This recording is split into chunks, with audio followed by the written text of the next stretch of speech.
Let's do it. All right, fam. I've got the big man here. I've got Tyson here, the guru. You guys saw his update this morning. Now, I'm supposed to be on live, but Facebook's a G up. I'm boycotting Facebook. I'm off it. I'm putting in the same category as LinkedIn. It can get fucked. So we're on Zoom, but I'll post it. You'll get this. By the time you see it, it'll be across there, and I'll put the link in there. If anyone wants to join, they can. I don't know if anyone will. I think everyone's pretty sick of Zoom by this stage of lockdown, I reckon, but we'll see what happens. Mate, welcome. Thanks for jumping on. Chat about investments. Everyone in the group knows that you're the man for investments. So, we've recently done our portfolio up, and I've shared that across to you, and make sure you don't smash it too hard. Everyone, I've got Tyson's tick of approval on the portfolio, so that's always good. But how are you, mate? You well? Mate, keeping well. Enjoying the fact that Brizzy's not too locked down at this stage, but these couple of cases we've had the last few days scared the shit out of me. Yeah, I've got tickets to the grand final on the weekend, and I'm hoping it doesn't get canned. So yeah, you get locked down. Don't worry, Anastasia loves it. Yeah. Oh, mate, we'll get it. My bet's Monday morning, so that's right. You're hoping it'll hold off, yeah? Well, I've got mum and dad that flying in for the game, so hoping we get to go, and then Monday morning we'll be locked down for a week. So where are they flying in from? Townsville. Yeah, okay. Yeah, Dad's a mad Souths fan, so he wants to come down and have a squiz. So yeah, who are you barracking for? Mate, I'll have to go for Souths purely just because I can't support Penrith. Oh, that's rude, man. That's rude. Come on, mate. Give us some love there. I don't know. It's a dream. It's a dream grand final without Para. Like, obviously, I'm a Para supporter, and it's heartbreaking. But my two next favourite teams in there. It's all right. Mate, I'm just happy Melbourne's not there. Like, they've just won too much the last few years. So I think everyone who's not a Melbourne supporter is happy they're not there. Yeah. But anyway, let's jump into it. So the agenda today is we're going to talk about what all the fuss in the market is about. Obviously, there's a lot of noise, and some of my clients and my followers either hate or love it. But I don't give a lot of market commentary because I like to keep people just long term. I like to keep them focusing on the long term goal. We don't really have a lot of short term investors. Also, we want to talk about. My mum's joining. Good on her. We also want to talk about. Hang on, make sure mum mutes first.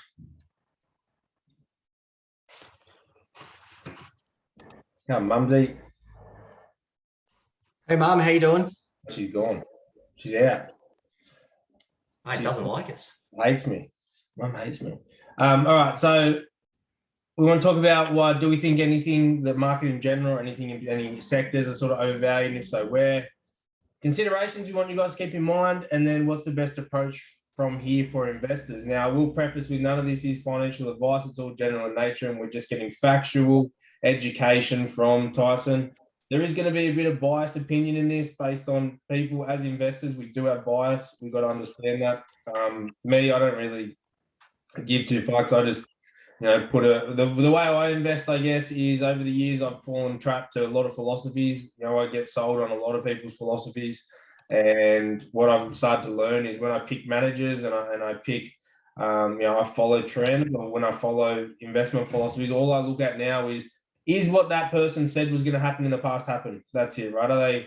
Are they accurate to their word? If not, what's going on there. But Tyson is a bit more of the nitty gritty, and he'll look down to the valuations and technical fundamental analysis on a deeper level. So that's why we got him on here. Just quickly before we start, just remember, guys. So my investment philosophy that I'm looking at with our portfolios is, firstly, markets don't repeat, but they rhyme. And I always say Eminem style, in the way that Eminem won't use the same word, but there's always a pattern there, right? There's always a pattern that you can pick up similarities in, and that's how I believe markets roll. I believe opportunity lies in flexibility. Being flexible is the most important part of our portfolios, and you can't go broke taking profit. And then lastly, invest for purpose and not money. And the overall philosophy there is best return for lowest risk that meets our desired outcome. That's what we try and invest for here, okay? So make sure that we're not trying to speculate here. When you guys are listening in, keep that in mind, right? This isn't about picking the next big stock. It's about understanding markets for the long term and in line with your goals. So, Tyson, let's start with the first one, my man. What's all the fuss about in the market at the moment? All right, so we're sort of seeing two things that are got the markets up in arms at the moment on a broad level. Firstly, we got some issues with a huge property developer in China called Evergrande. Just to put it into perspective, they're China's second biggest developer, but they're the most indebted company in the world. In Aussie dollar terms, they got roughly 417 billion or so in debt.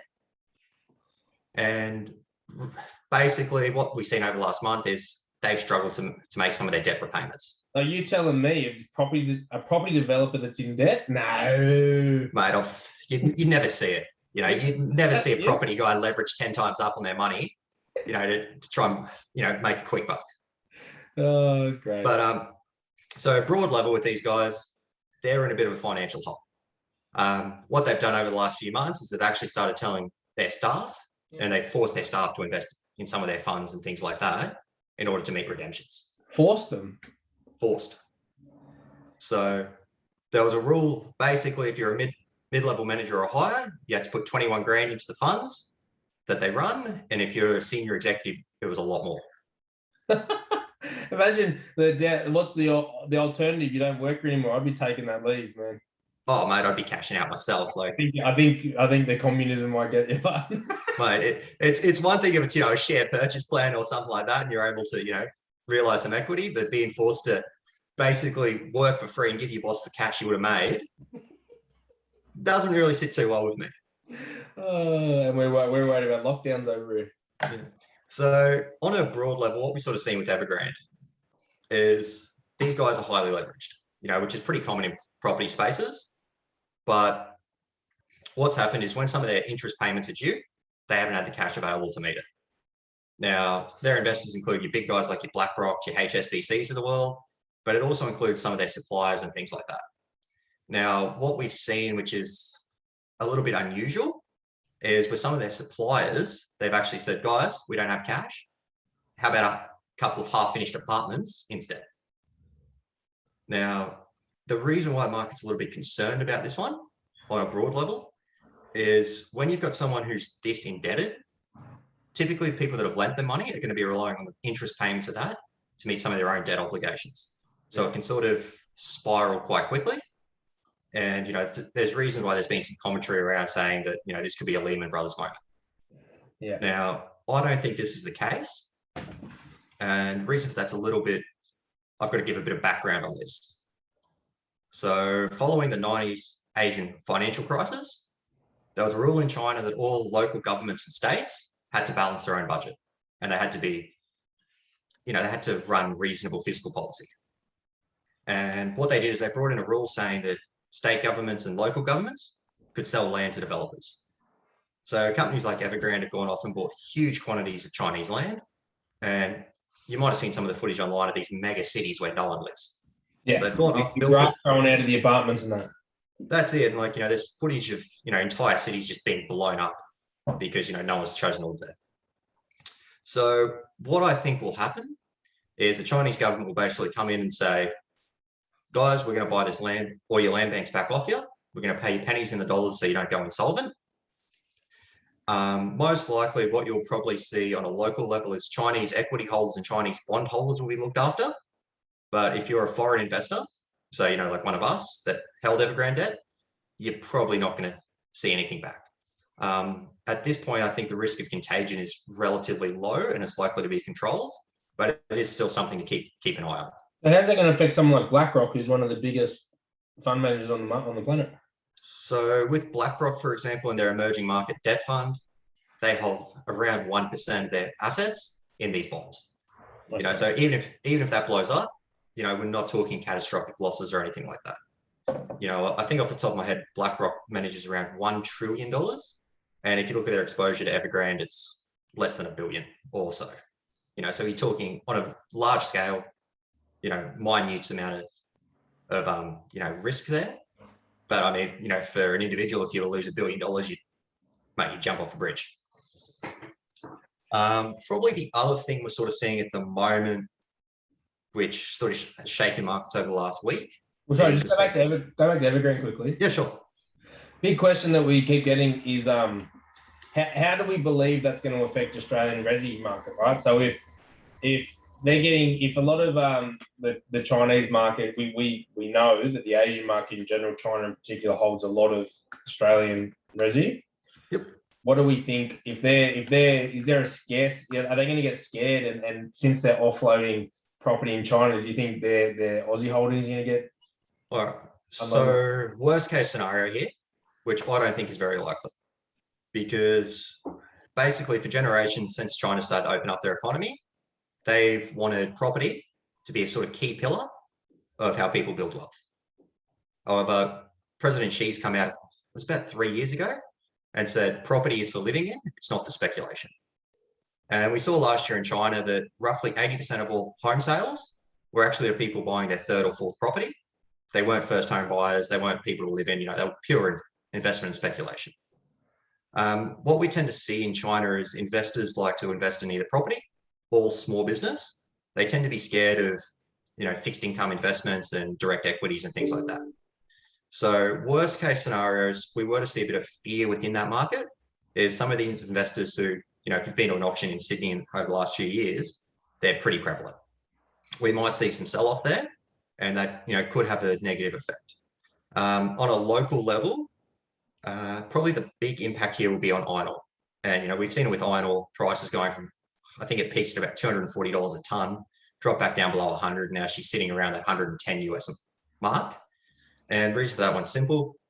You can't build 40-story skyscrapers without steel. Yeah. And, Australian iron ore is the highest quality in the world. So, there's a strong demand for it. I think we've seen steel prices rise through COVID as it is, right? So do we see that's going to go up or down more now because of what's happening over there? So I thought, when iron ore hit $200 a ton, it was completely unsustainable. And, if you're buying BHP, I think it was about $55 at that point, you weren't looking at good long-term returns. I think what we'll see is continued infrastructure spend across global markets, to help economies continue to rally post-COVID, which, does provide a strong backdrop for these commodities. And I think relative to long-term average prices, around that $70 a ton, they will remain elevated.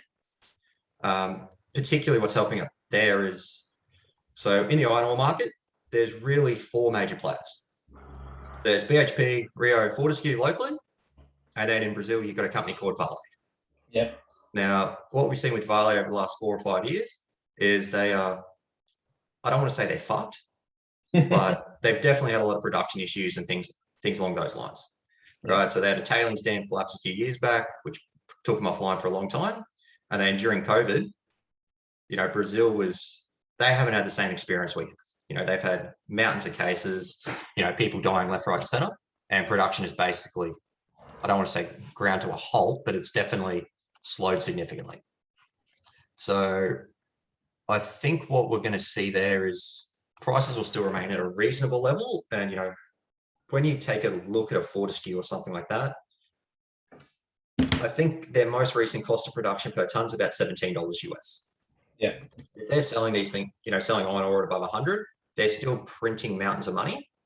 It's still good for the local economy, because iron ore makes up such a huge part of our overall export market. However, it is one where I have been reducing exposure to the sector pretty significantly since iron ore was about 180 or so. Yeah. How do you feel overall, say, not just China, but let's say Asia as a market, given that the majority of holdings, if you're in an ETF or an index, right, in the Asian market, you're generally going to be tech exposed. But say you're in something like a Platinum Asia, which we hold, but let's say something which is more financials, healthcare as well. How do you feel the flow-on effect across Asia in general? We know that people are retarded and people are going to see China put it to Asia and they're going to pull back money out of Asia in general, right? How do you see that affecting the flow-on effect across the Asian market for investors anyway? All right, so short term, we might see some volatility and continue to see some money flow out. Part of this is, we've seen it with big Asian tech recently, whether it's education players through to affecting companies like Alibaba and things like that, where the key risk you have investing in a country like China is governmental risk. Yeah. Right. President Xi over there is able to do basically whatever he wants. unlike here, where if you want to get anything approved through Parliament, it takes 2 years. Half the time you've got three different governments, like three different prime ministers trying to push it through. It takes forever to get anything done. Over there, being a single party state, they have the ability to force reform through very quickly and make huge changes. He's my new favorite person based on his thoughts on property. Oh, he's you've got to look at the way the Chinese government operates. It's not like here, right? So we saw it during their lockdown process and that there, where there's footage of buildings actually being welded shut. If they think it's best for the people, they're going to do it. However, it might be unpopular. They don't care because they can't get voted out. She's basically entrenched himself there for as long as he wants. Yeah. The thing with Asia, and I look at it this way, is there's a lot of tailwinds going into that sector that are really positive for a long-term investor. Agree. And realistically, so look at the rise of the Chinese middle class. It's going through the roof. You look at companies like Louis Vuitton, your high-end retailers, high-end products, sales in China, where all their growth have come from. You look at Chinese tech. I mean, last time I was in China, you didn't use cash. Everything was done via, WeChat Pay or WePay as it's called, or Alipay, things like that. They definitely are able to move really quickly. And in some ways, they are more advanced than us in terms of tech adoption.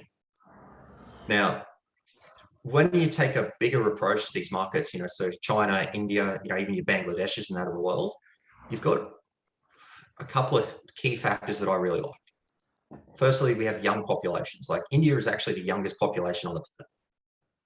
We're also seeing rapidly rising levels of education. And you'll see it yourself in your business, or at least in mine, and a lot of accountants do it as well. You get documents and that prepped over there because it's so much cheaper. Like for me to hire a reasonable paraplanner, for my business, you're talking about 120 grand a year. Yeah. For someone with a CPA, MBA, and 10 years experience in India, I'm paying 20 grand a year. So what we're seeing is big fund flows sort of going into these markets with skilled labor, rising middle classes. Like there's still a huge part of the Indian population that doesn't have electricity, for fuck's sake. So as these continue to move, you're going to see these economies grow. And just to give a simple example, say you're a noodle manufacturer, right? In Australia, you've got roughly 25 million people to sell to. It's a competitive space. In China, I think the population is 1.3 billion. Yeah. So you are able to grow and really build scale. And I think there's going to be a good argument to be made for holding some of your more defensive businesses in these sectors. Yeah. Like, I think it's one where you're definitely going to be more volatile because you do bring in things like currency risk, political risk. But if you're a long-term investor, I think it does make sense to have exposure to these big long-term themes. But so we've been holding we hold a lot of Asia, not banks. I won't touch banks too much, but more of your insurance companies and stuff like that, right? And we've held between tech, healthcare, and financials in Asia. I reckon we've held a lot of them since about 2017. And there just seems to be a lot of value year on year there. There is a little bit of volatility, but it seems to be very, very short-term volatility for a lot of long-term value, And if you're dollar cost averaging, it's a great market to hold long-term, I think, if you're smart. Well, that's it. Like research sort of shows that for an investor, 90% of their returns over the long term actually come from their exposures, not their individual holdings. Yeah, 100%. And for me, it makes sense when you've got such big long-term themes that are going to take 10, 20 years to play out.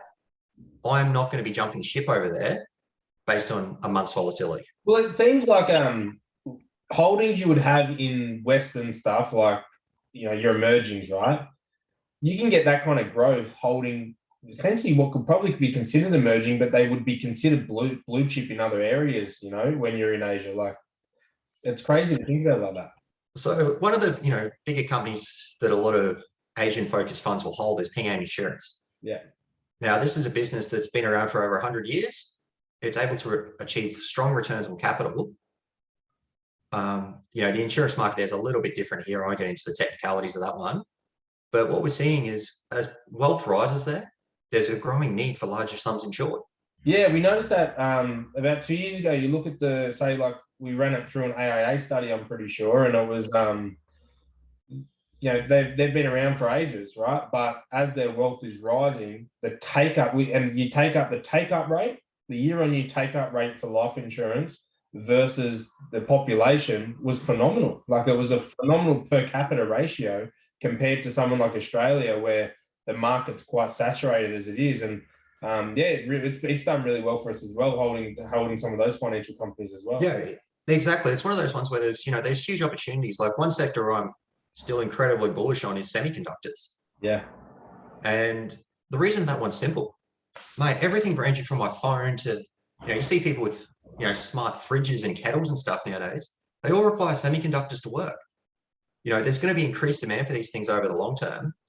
And, if we'd start taking a look at, short-term metrics, you're seeing car manufacturers this year saying volumes are going to be down 30, 40%, not because they can't produce, but because they can't get these semiconductors in. Yeah. There's going to be huge growth in this. And, a company like Taiwan Semi, they control the market. Brilliant. And I think it's important that people understand. I think it's important that people understand we're risk versus reward there, right? Like, volatility doesn't equal risk, right? That's something that volatility can equal risk, but can also equal dramatic opportunity. And if you're running the right strategies and wrong long-term holdings, there's the risk-adjusted returns on some of these holdings are phenomenal. So I look at it this way: risk is, for me, it's not volatility. I think that's a really wrong way to view the risk of a portfolio and the risk of any investment. For me, risk is the chance of permanent capital loss. 100%. So it's one of those ones where, when you've got markets with huge thematic tailwinds behind, you can make a logical case as to why these businesses will be able to grow at 10% a year for the next decade, and you're paying 8 times earnings for them or 12 times earnings. Yeah, mate, I don't care if I buy something at 8 times earnings, it's growing at 10% a year, the market shits the bed tomorrow and it drops down to 5 times earnings. The business hasn't changed. Yeah, mate, I'm buying more. Yeah. It's, one of the keys to long-term investment success, particularly when you're going direct, is buying things at a less than fair price and holding for the long term, giving your theses a decent chance to pay out, and making sure that, you're not overly concentrated in one stock. 100%. 100%. I think that's really important for people to understand with market at the moment, especially. You could do something as recent as COVID 1.0 as an example, right? The market is full of people that are emotional and don't know what the fuck they're talking about or what they're doing. And all they're doing is speculating, right? So if you can come into the market with actual theories and actual ideas on using realistic outcomes and scenarios and stick to your plan, any volatility that happens between now and then, as long as it's not drastic from like a Lehman Brothers or something, as long as you're on top of the market and you follow the fundamentals behind it, it's all opportunity, right? All volatility is opportunity if your strategies are sound. So here's what I did with my clients last year, just after lockdowns and that were ending. I had a lot of clients who are Old West farmers, say Kmart, Bunnings, Officeworks, right? And as the price started to rebound a little bit from its COVID lows, my clients were calling me up wanting to sell. They'd experienced the worst of it. They thought, like, this is my best chance to get out. I want to lock in some long-term gains. And there's one client in particular called me up on a Friday afternoon about 3:30. And I just said, mate, listen, here's what I want you and the missus to do this weekend. I'm going to send you $100. I want you to go visit 3 Bunnings near your place and 3 Kmarts, right? Do whatever, and then call us back Monday morning. And if you still want to sell, we'll sell. So Monday morning rolls around, have a chat. Mate, how's the weekend? All that sort of jazz. So tell us about the first Bunnings. What happened? He's like, mate, I went there and there was people everywhere. I was all right, sweet. What about the second one? Mate, much the same, people everywhere. Then I'm all right, what about the third? Oh, mate, I think I ended up buying some plants or something like that. And I just explained to my client, I'm like, so let me get this right. You've got a business that is now being priced by the market a lot cheaper than it was. Yet when you've gone and visited it, things are going really well. Did you think those Bunnings were making a mountain of money that weekend? Yeah, mate, yeah, it's crazy. In fact, you went there just to have a look and you ended up spending money. Now, what we've got here by the market is an opportunity to buy a great business, arguably 2 of the best retailers in the country by a mile, and you're getting it at a discount to what you were paying a month ago. Doesn't that make sense to hold this rather than sell it. And, I think that's a big one for investors, just understanding what they're holding and why.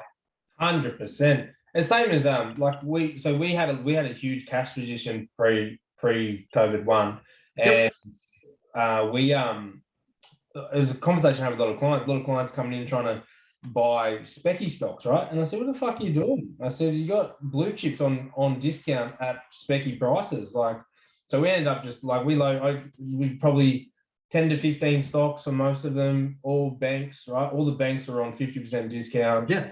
You were buying banks at less than half book value.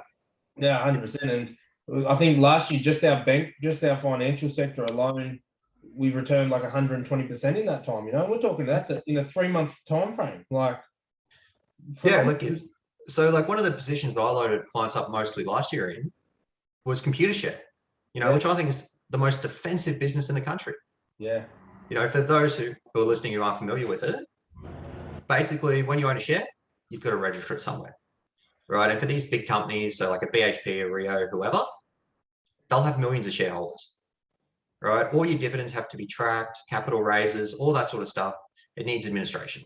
Computershare does that. Yeah. Now, year on year, they have a retention rate significantly above 90%. They're able to grow as new companies list and things like that. So you almost have an inbuilt growth rate there of around 3% a year. You have, because of the nature of their business, it's incredibly defensive. The market, was pricing this thing incredibly cheaply. Like I think it got down to about 12 times earnings.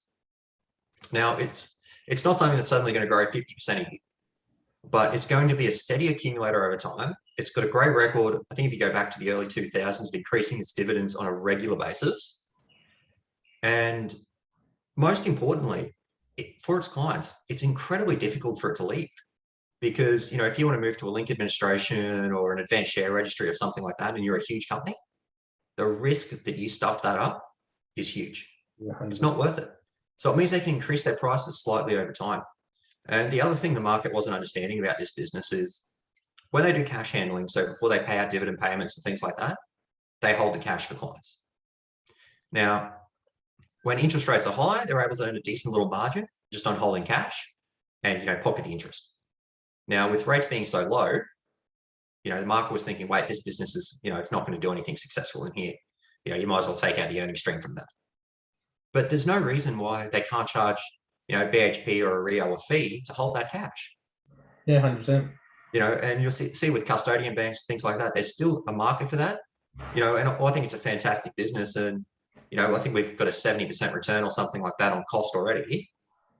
And, again, it's nothing complex. It's something that all my investors would have seen as a result of registering their own shares. Yeah.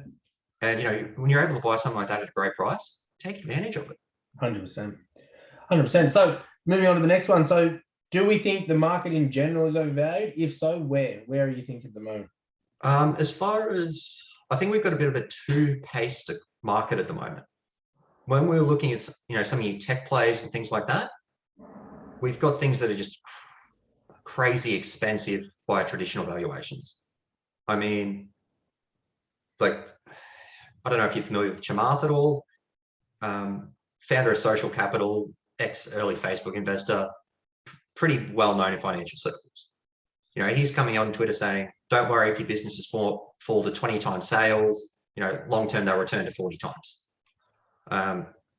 With this one, I just want to give a quote by Scott McNeely from the first tech boom. He was the CEO of Sun Micro Devices. Just for a little bit of background on this one, at the time, the stock was trading at $64 and it had revenue of $6.40 a share. Yeah. So for those not familiar, revenue is total sales, doesn't include any expenses or anything like that. And he was asked on, I think it was CNBC or Fox Media or one of the shows, how he felt for shareholders when the business, fell 90%. And he said, my only question is, what were you thinking? At $64 to get a 10% return on your money over time, I have to give 100% of revenue back to you as a dividend each year, which is kind of hard to do, particularly when I've got to pay expenses, I've got to build things. I've also got to do this with no research and development cost.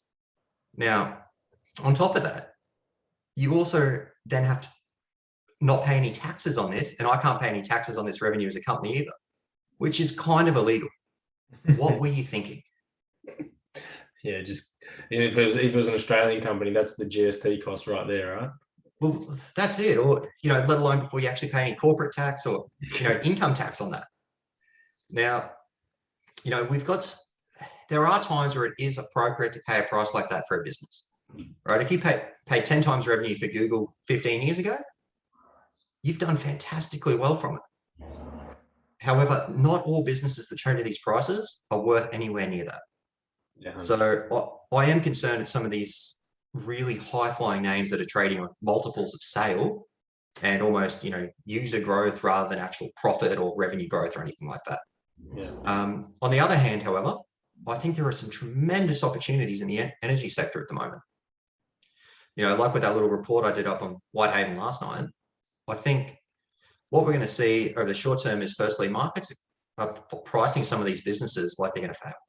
Yeah.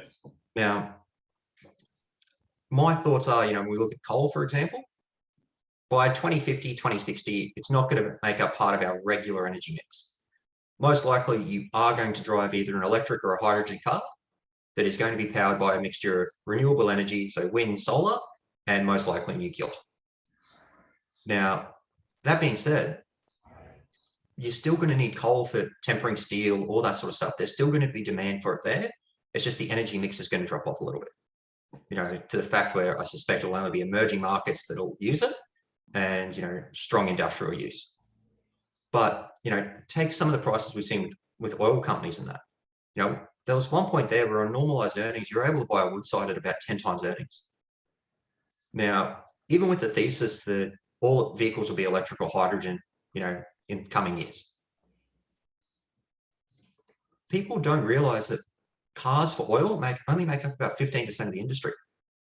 There's manufacturing, commercial uses for oil outside of that, and the aviation industry actually uses about the same amount of oil each year as cars and trucks do.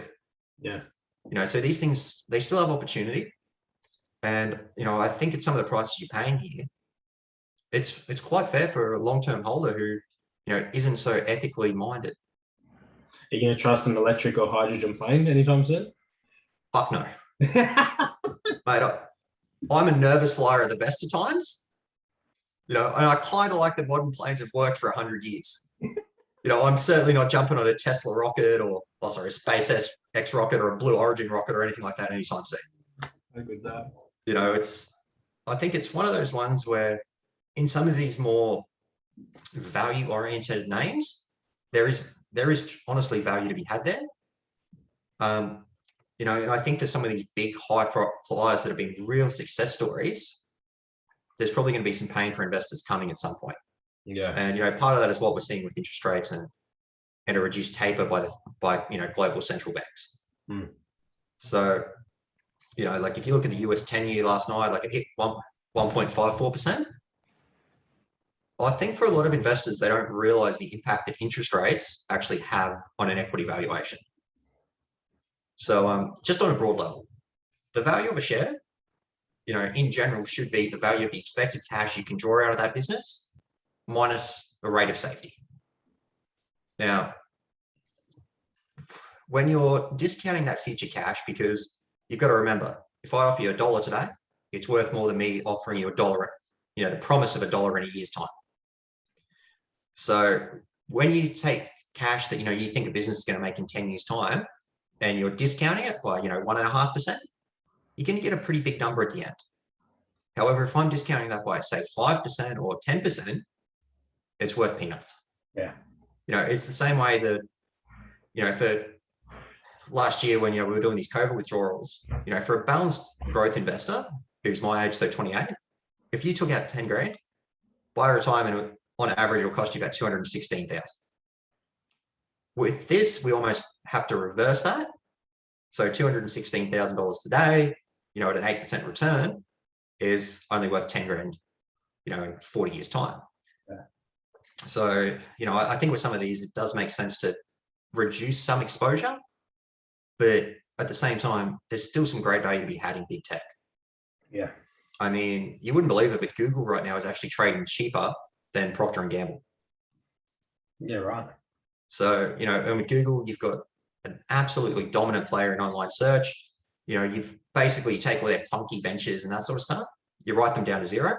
The company still has over $120 billion of cash on their balance sheet. So just for perspective, that will enable an investor to buy roughly a quarter of Australia's entire housing market. All right. So you've got huge amounts of cash there. You're seeing growth rates there at about 20% a year. And, it's trading on next year's earnings of around 21 times by most estimates. Yeah. Mate, that's cheap for a business growing 20%. Yeah, 100%. Now, what do you think the big considerations are to keep in mind at present for investors? Well, I think the big thing is, firstly, markets have had a great run. I mean, if you look at the US market, it's doubled since COVID lows and plus some. Markets around the world are near all-time highs. And part of that's been is we've almost seen what's called TINA, so there's no other alternative. So people have been putting money into risk assets like shares and property. Now, I think if we were to start seeing rates rise and inflation kick up in the system, we could see, some volatility and a pullback in the market at a broad level. Now, for some investors, that will scare them, but they've got to remember, we're not investing on a 12-month basis. You've got to be invested for the long term.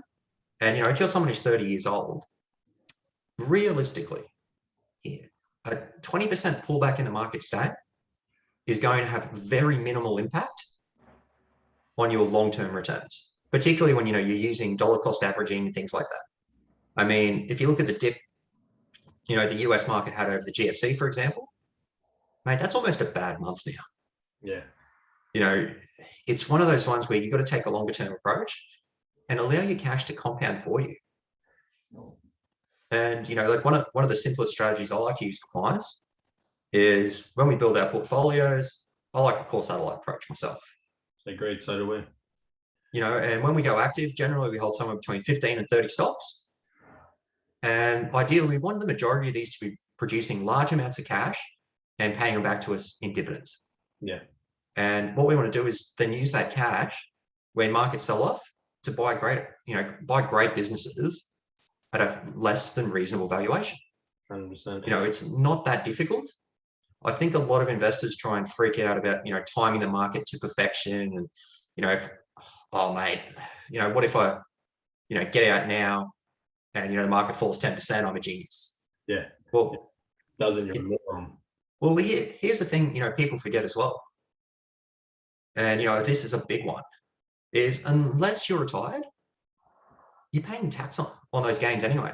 Yeah. And if it's a position you've held for 12 months, let's call it 11 months, worst case scenario, and you're in the highest tax brackets held in your personal name, cool, you've just had a 25% reduction in your gains on that one for tax. Oh, sorry, it could be a 49% reduction for tax. You held it 12 months, it's still a quarter of your gains gone in an unnecessary tax to pay.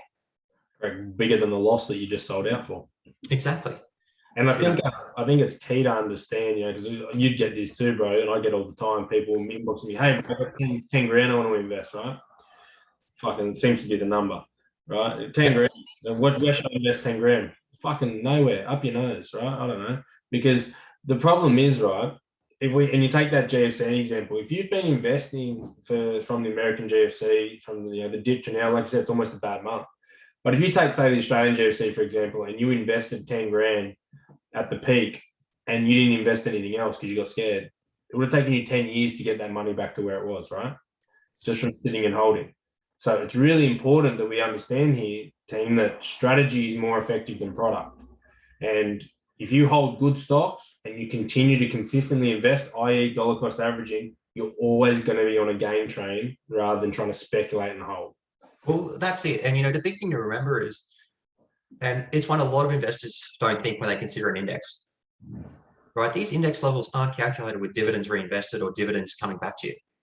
It's one of those ones where, investors really need to take a long-term approach to their money and what they're doing.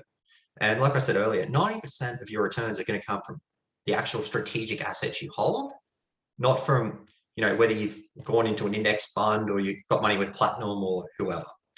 It's all about the actual strategy that's going in there and allowing your money to compound. Yeah, 100%. And I think I just did a video on diversification, right? Because obviously the big scarcity, you got fuckwits in the property sector who will sit out here and say, if you don't, no need to diversify if you do something well. You're a flop because no one can do anything well. No one's a fault each other, right? But when we look at diversification, you're obviously going to diversify yourself out of the top tier returns, but you're also going to diversify yourself out of the top tier losses, right? And you're able to maintain some strategic movements moving forward. But what Tyson was just saying, what I say with our alphas or our satellites is if you have your core is generally diversified strategic asset allocation, 90% of the time, it's going to be what outperforms. It's going to be what gets you the returns. And then all your alphas and your satellites are going to do is that's you having a little bit of a play in areas that you think show extreme value, right? That's exactly right. And like one strategy I run with clients, which is pretty simple, I don't want to call it an automatic rebalance, but it basically is.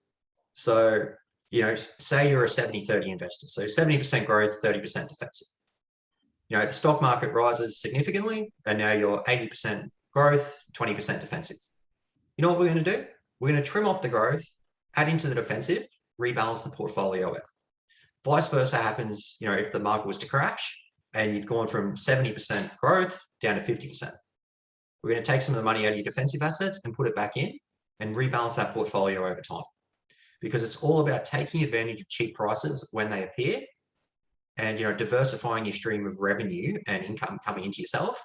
So you're not relying on one asset. It's like, when you see some of these SMSF property spruikers, which, mate, they shit me to tears. If you were someone who holds an SMSF and your entire portfolio is $1 million house in Sydney, which I don't even think you can buy a house for $1 million in Sydney anymore. But now if you pretend you're retired, right? Firstly, the yield you're going to get on that at the moment is peanuts, minus any sort of property costs, all that sort of stuff. The best. But secondly, and here's the risk you have. What if you can't get the place tenanted for 6 months? Your income dries up. You can't sell a bedroom. You can't take 3 bricks out of your house, to buy groceries. You need that stream of assets available and different streams of income to cover across different market events. And that's what one of our philosophies is. The most important thing is investing with purpose. And I don't know if you share the same sentiment as me, but I love all assets, right? I love all assets. Every asset has its pros and cons, and we don't drive wealth for the sake of wealth. We focus on, we make sure that we look at what's the purpose. Now, if your purpose is to be asset rich on paper, there's no question in the world you're probably more likely to leverage into property long term. But like we've always seen, right? Big property holders, there's tenancy risk. Tenancy risk, and when you're retired, and this is what I say to everyone, property is the trash retirement asset unless you've got 20 of them, right? Because you can't sell the lounge room if you want to go on holiday. You have to realize the whole thing, you got to pay tax on the whole thing, etc., etc. But also, on top of that, the yield's terrible, right? And you want to have flexibility in your portfolio in retirement. You want to have access to money. The amount of clients that I've that's come to me at 55, 60 with $10 million plus in property and still living paycheck to paycheck is fucking phenomenal, right? Thanks to low yield, thanks to high taxes, right? And having to split it up as an income between the two. It's fucking not, we've had a recent client over the last 3 years, and they came to us with a very large property portfolio that was generating, generally on paper, looked like a good income, right? Yep. After taxes, costs, and then splitting the income up, it worked out they walked away with 10 grand a month, right? So take that size of a portfolio and walk away with 100 grand a year. It's fucking trash, right? Yeah, exactly. 3 years, we've transitioned them now to keep that asset and have that income generated through liquid funds, through shares, and like a bucket strategy retirement program. They've, in 3 years only, they've used that income to then generate the same income tax-free, right? So now they've got the two with no tenancy risk. Exactly. It's the big thing. You've got to diversify your income streams. Now, myself, I do have a preference for shares. I like the liquidity of them. I like the fact that I can, hold things, and it's particularly if you get it right. There's not another asset class out there where, you can make 15, 20 times your money in a diversified manner, 100%. with no leverage. And it's all purpose driven, right? Like we It get a is. lot of people that you get people who say, I want to travel, I want to be financially free and I want to travel the world and be able to run my business from anywhere in the world. Well, ideally, to be fair with you, there's two things that you need to focus on here. And none of that revolves around asset base, right? You need to be able to have income effectively that isn't risk. And your two asset classes that you're going to get this from is direct business, running a business that generates that, and secondarily is passive business, which is going to be shares, right? That's what you need to be focused on. You don't need to be going and buying properties, not only due to the fact that they don't achieve that, but secondarily to that, they're a fucking nightmare to deal with when you're overseas. Yeah, exactly. And I think one thing that a lot of investors mistake with property is they don't look at the actual cash flow. Now, myself, I love property when you can get a good yield on it and it's generating cash back in your pocket. Yeah. However, if you've got this thing negatively geared, basically what you're doing is you're taking a long-term punt that the price of that property is going to go up. 100%. Now, for the last decade, for the most part, that's been a strategy that's worked. We've also seen interest rates fall, at a broad basis from 6-7% down to 0.1 at one point. Now, when you're looking at that, of course, the value of an asset's going to increase. But if you're not appropriately diversified and you're not paying that debt off, if rates rise, the value of that asset is going to fall significantly. Yeah, and that's a great point because the reason assets going up is it's easy to buy the asset, right? That's it. That's all it is. It's easy to get money to buy the asset. But the problem we're seeing is people negatively gearing or interest only in this period. And people, the classic rhetoric, right? The classic rhetoric of property doubles every 10 years, which it doesn't, but people like to spit that shit. Now, it's all well and good to say that, but if you if you don't make it to that 10-year point, you're fucked, right? You just wasted a lot of money on interest, a lot of money on costs that aren't coming back to you in returns. And then you got to sell, the interest rates rise at the 8th year mark. Mate, the net return you're going to get at the 10th year mark, if it did double, wasn't going to be that great anyhow. Now you're at a loss because you can't make it that far. Well, here's a great one with a client I saw a few weeks back. About a decade ago, they bought an off-the-plan apartment in Gladstone. Now, they say property doubles every 10 years. In 10 years, this client's lost 60% of the value on it. Townsville's the same. Townsville's very similar. Yeah. And but I understand that. I don't want to get negative on property because I do recommend a bit of property for that. But primary purpose of property is to have a roof over your head, right? Now, in places like Gladstone, in places like, well, Gladstone was a different story because of the mining, but let's say places like Townsville, the pro to that asset in that circumstance is the fact that it's really cheap for you to own your own home. That's the pro, right? The pro is that you can buy that asset and pay it off really soon and not have housing costs that you can then use to grow your wealth elsewhere.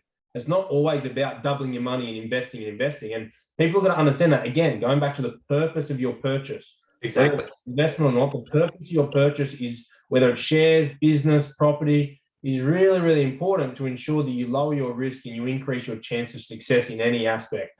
It's, for me, high quality property is a great asset to own. But it's also, you've got to understand that you are taking an added risk by not being diversified with your cash flow streams. It's similar to having, all your stock portfolio in a single share. 100%. Now, I don't know anyone who thinks that's a smart idea. That's right. Yeah.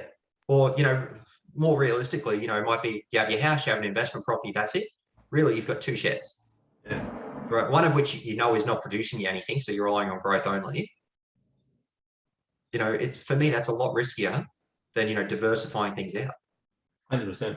All right, so moving on to the last sort of question around this out. So what do you think the best approach from here is for investors? What do they need to consider and what they should they be looking at moving forward to ensure best chances of success in their portfolio? All right, so I think the thing is to take a long-term approach with these things always. I suspect that if you've held some of these stocks that are trading at very expensive valuations and you've done very well at, it might be an idea to take some profit out. Yeah. Right. Add a little bit more cash. But most importantly, you need to be thinking long-term about your exposures.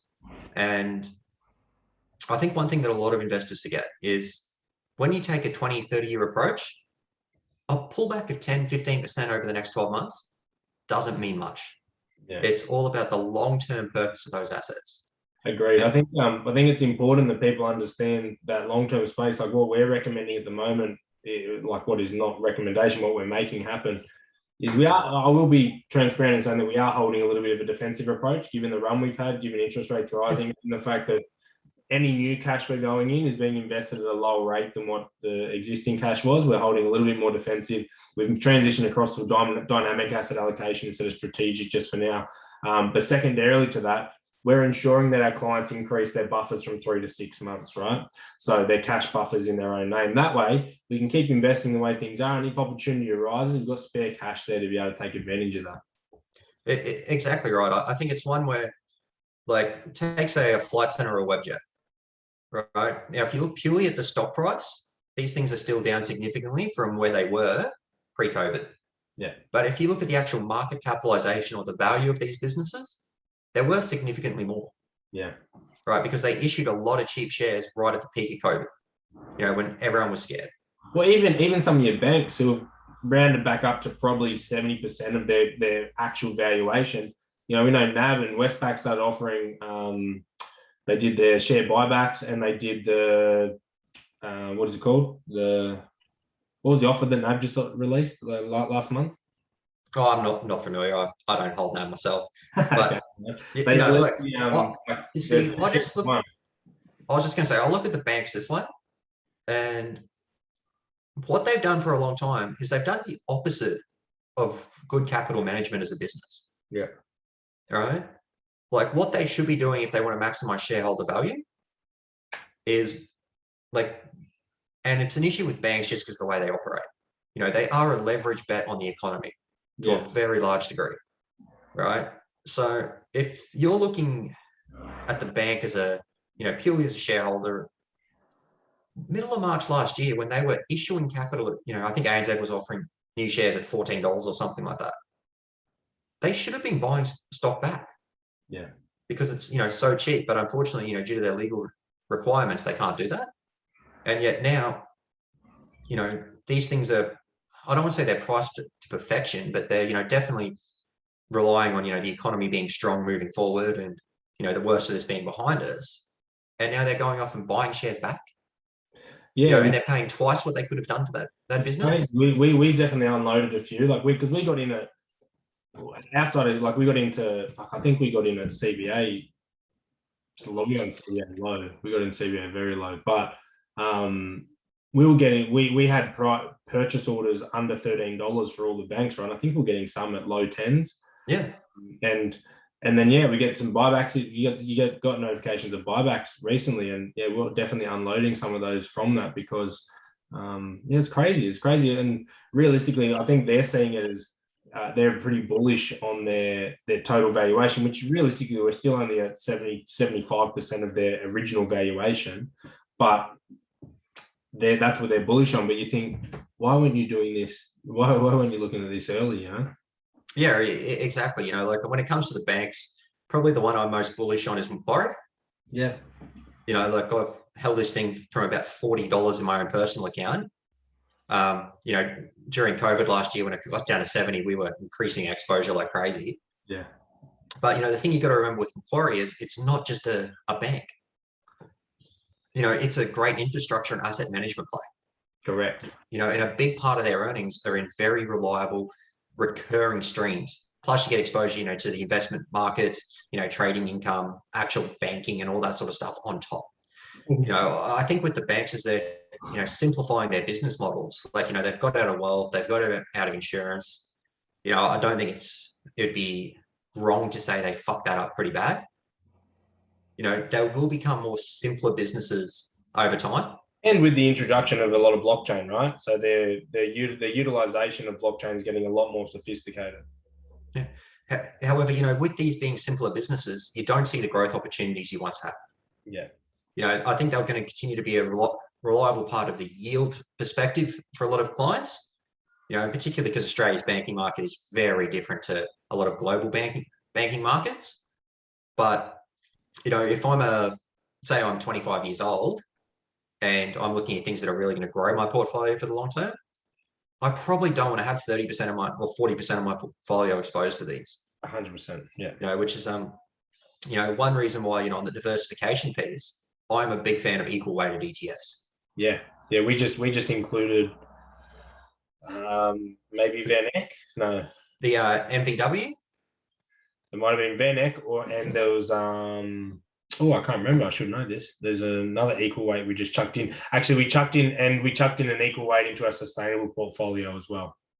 Yeah, look, I just think that particularly when you're looking at the local market, for example, about 40%. The problem with indexes, right? It's the problem with indexes is if you're going to have a problem with indexes, the problem is that you can be overweight stocks that are overvalued. And that's the reason you've got a bigger holding is because their valuation's extra, and you could be underweight things that are undervalued, right? Exactly. For me, it's just locally, it's a diversification thing. Really, if you're holding the ASX 200, you've got about 40% of your money in the big four banks: Rio, BHP, CSL. Yeah. Now, no offense to these businesses, because CSL is one of the best businesses in the world. Lately, but mate, all I wish with it is my dad put 10 grand in it when I was, when it floated, and I wouldn't be working today. I think it's gone from 70 cents a share on a split adjusted basis to over 300. Yeah.